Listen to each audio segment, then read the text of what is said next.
Shenna Dethi at Digital Health Live Studio at CES 2018, presented by United Healthcare. In the studio this morning, I have Adam Gazzaley, who is the founder and executive director of Neuroscape.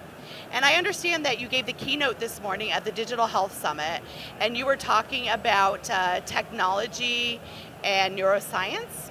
Yeah, so as both a neurologist and a neuroscientist, I've had lots of frustration with our approaches to help improve our thinking, our cognition, our memory, attention, our emotional regulation. We've relied for too long on a single approach of using drugs when people have impairment, and our sort of didactic education system that doesn't really try to improve how the brain processes information.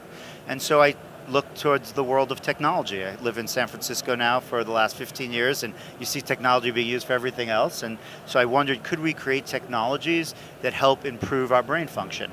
The first domain that I entered to accomplish that was to build a video game, and to see if that would help older adults improve their attention abilities. And with some success, we've built an entire center, Neuroscape, at UCSF around that mission of bridging technology and neuroscience to accomplish this goal, and then started several companies along the way to move it out into the real world. So what do you see as the is the future? What is your vision for how you see these types of technology impacting us humans as we, go from childhood through aging? Yeah, so we have all these amazing technologies. We're at CES, we see them everywhere. We have now consumer available virtual reality, augmented reality. We could track our motion, our physiological recordings could track our emotions. And then we have machine learning and all these sophisticated AI algorithms that have the potential to both understand you better in the moment and to create challenges that are adaptive to you and how you improve over time. So I see a future where you essentially have an AI for HI to help improve human intelligence, where you are interacting with some interactive media, and then the challenges and the feedback and the rewards are being driven in the moment by your performance.